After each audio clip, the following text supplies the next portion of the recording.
Assalamualaikum warahmatullahi wabarakatuh. Salam sejahtera bagi kita semua. Kembali lagi dengan saya, Diah Astri Setaningrum SE, tutor mata pelajaran ekonomi. Hari ini saya akan menyampaikan materi tentang neraca pembayaran. Neraca pembayaran masih masuk dalam bab perekonomian internasional. Disimak baik-baik ya.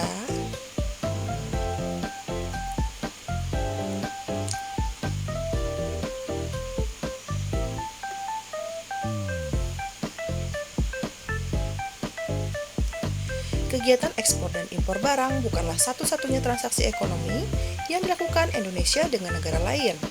Indonesia juga melakukan ekspor dan impor jasa seperti asuransi, pariwisata, dan transportasi. Hal yang terpenting dalam transaksi ekspor dan impor ataupun transaksi lainnya adalah wajib dicatat dalam neraca pembayaran.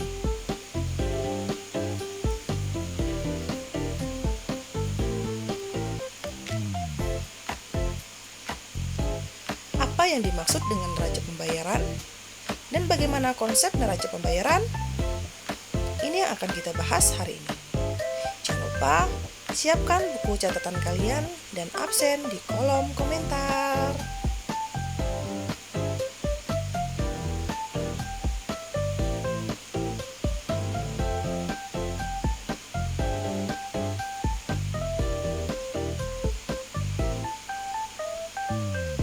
Tujuan pembelajaran dalam materi hari ini adalah yang pertama, menjelaskan pengertian neraca pembayaran.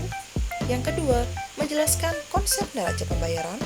Yang ketiga, menjelaskan perbedaan neraca pembayaran dengan neraca perdagangan. Dan yang keempat, menyebutkan komponen dan jenis neraca pembayaran.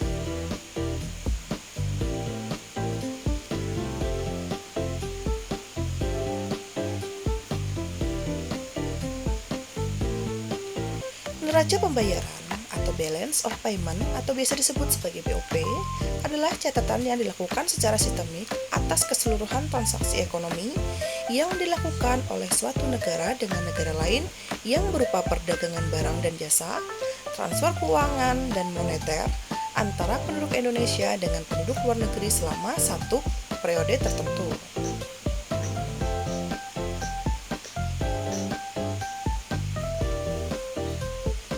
Sedangkan dalam Kamus Besar Bahasa Indonesia atau KBBI, neraca pembayaran berarti perbandingan penerimaan uang antara dua negara dalam perdagangan dunia.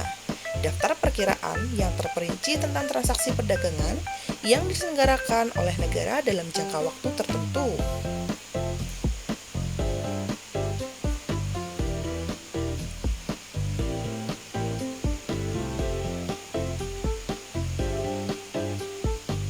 Berikut adalah beberapa transaksi dalam neraca pembayaran.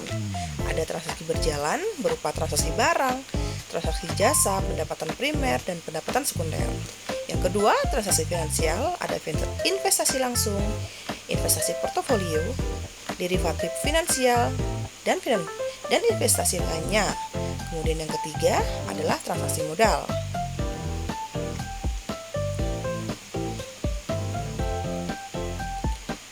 Transaksi berjalan adalah transaksi yang berkaitan dengan ekspor dan impor berupa barang dan jasa dalam kurun waktu 1 tahun.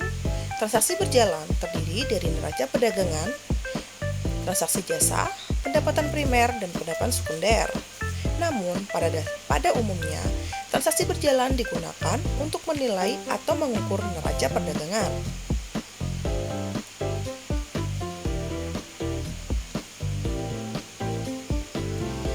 Transaksi modal dihitung dengan cara nilai menjumlahkan nilai bersih yang diperoleh dari transfer modal dan aset non-finansial aset. Kemudian, sisi kredit diwakili oleh transaksi aliran modal masuk, sementara itu sisi debit diwakili oleh transaksi aliran modal keluar.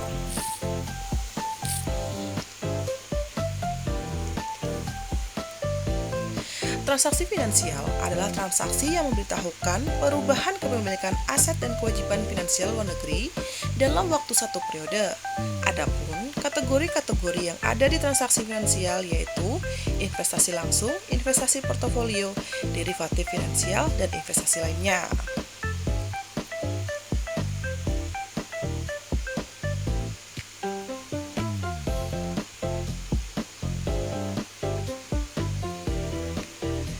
Pada dasarnya, neraca pembayaran terdiri dari debit dan kredit. Pada neraca pembayaran, kredit berfungsi untuk mencatat semua transaksi yang menghasilkan devisa atau memberikan tagihan terhadap luar negeri, sedangkan debit berfungsi untuk mencatat semua transaksi yang berkaitan dengan pengurangan jumlah devisa.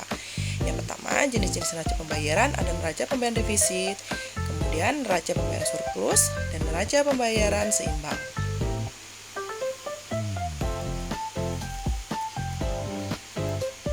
Fungsi neraca pembayaran. Kondisi masuk dan keluarnya dana yang terjadi pada neraca pembayaran dapat menandakan bahwa neraca pembayaran berfungsi dengan baik. Penting bagi suatu negara untuk memperhatikan transaksi ekonomi agar berjalan dengan semestinya, bahkan diusahakan untuk berjalan ke arah yang menguntungkan.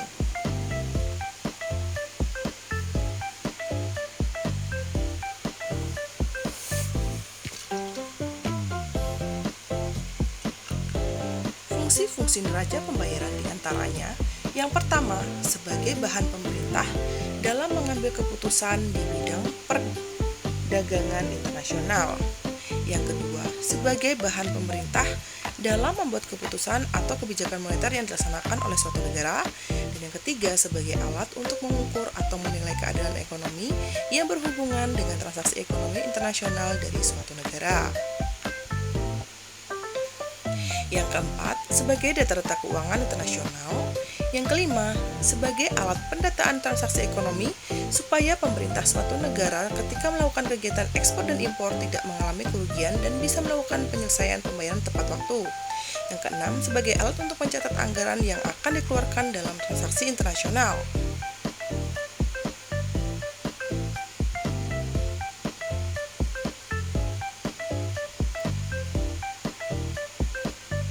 Tujuan neraca pembayaran. Penyusunan neraca pembayaran yang dilakukan oleh suatu negara memiliki tujuannya masing-masing. Setiap tujuan akan selalu memberikan manfaat bagi suatu negara.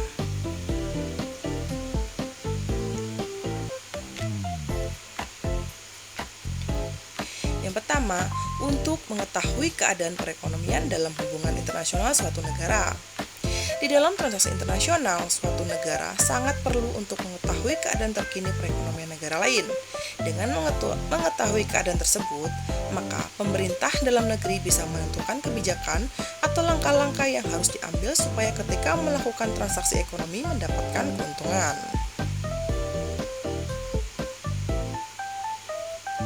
Yang kedua, untuk mengetahui sumber daya yang ada di setiap negara.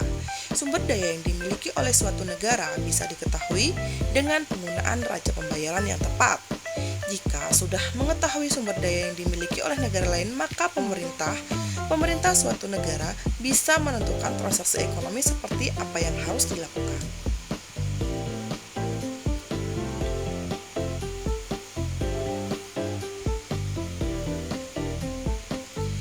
Ketiga, untuk mengetahui besarnya anggaran devisa yang diperlukan dalam transaksi ekonomi internasional.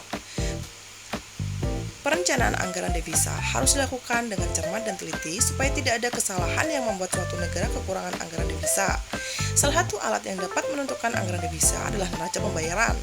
Dengan neraca pembayaran, maka transaksi ekonomi internasional bisa dilakukan dengan efektif dan efisien, sehingga suatu negara tidak mengalami kerugian. Yang keempat, untuk mengetahui langkah-langkah yang harus diambil dalam bidang transaksi ekonomi. Suatu negara harus punya neraca pembayaran agar bisa mendapatkan data-data tentang perkembangan perekonomian negara lain. Data-data tersebut akan bermanfaat bagi pemerintah suatu negara karena dengan memiliki data yang akurat akan menghasilkan kebijakan yang tepat.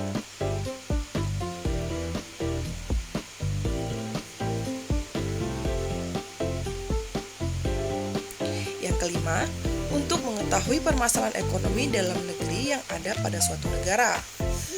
Permasalahan dalam negeri bisa diketahui dengan neraca pembayaran. Pencatatan yang ada di dalam neraca pembayaran merupakan data-data yang akurat, sehingga pemerintah akan segera tahu permasalahan ekonomi dalam negeri dan segera menyelesaikannya.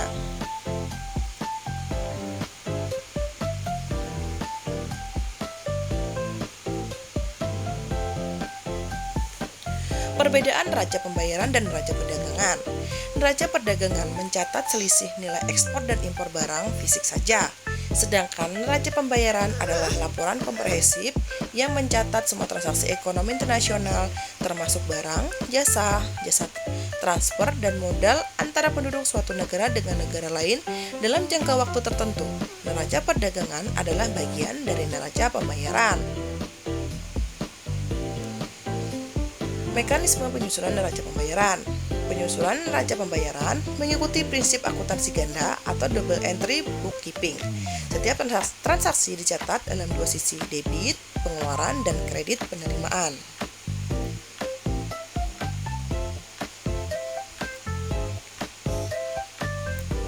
Contohnya, yang pertama, ekspor barang dicatat sebagai kredit pada neraca barang. Yang kedua, impor barang dicatat sebagai debit pada neraca barang. Ketiga, pinjaman luar negeri masuk dicatat kredit pada neraca finansial. Yang keempat, pembayaran bunga hutang didebit pada pendapatan primer.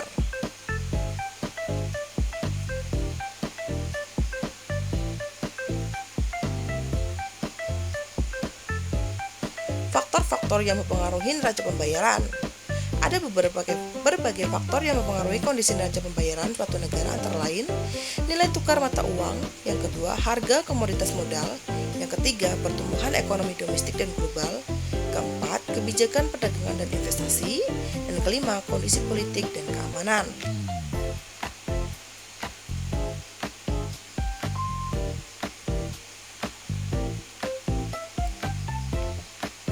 Komponen-komponen yang ada di dalam neraca pembayaran dibagi menjadi 5 kelompok neraca, yaitu yang pertama, neraca perdagangan, yang kedua, neraca lalu lintas modal, yang ketiga, neraca lalu lintas moneter, yang keempat, neraca hasil modal, dan yang kelima, neraca jasa.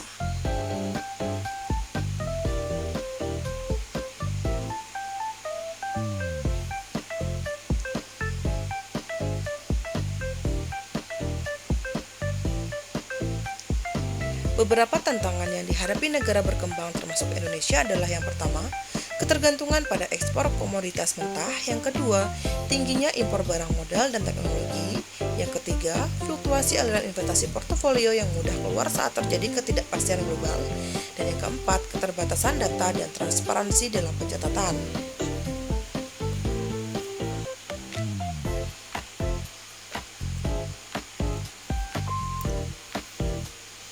Strategi memperbaiki neraca pembayaran yang pertama, diversifikasi ekspor dengan meningkatkan produk manufaktur dan bernilai tambah. Yang kedua, mendorong hilirisasi industri agar tidak dapat mengekspor bahan mentah. Yang ketiga, mengendalikan impor konsumtif melalui kebijakan subsidi impor. Yang keempat, meningkatkan investasi langsung asing dibandingkan ketergantungan pada investasi portofolio. Yang terakhir, memperkuat cadangan devisa. Kesimpulannya, neraca pembayaran sangat penting untuk dimiliki oleh suatu negara karena dengan neraca pembayaran, maka suatu negara bisa mengukur besarnya arus dana dari luar negeri, baik dana yang keluar atau dana yang masuk. Keluar dan masuknya dana pada transaksi ekonomi internasional menandakan bahwa sektor keuangan suatu negara berjalan dengan semestinya. Neraca pembayaran bisa menjadi indikator yang mempengaruhi tindakan pelaku pasar. Demikian presentasi dari saya. Salah hilaf mohon maaf. Wabillahi taufiq wal hidayah. Wassalamualaikum warahmatullahi wabarakatuh.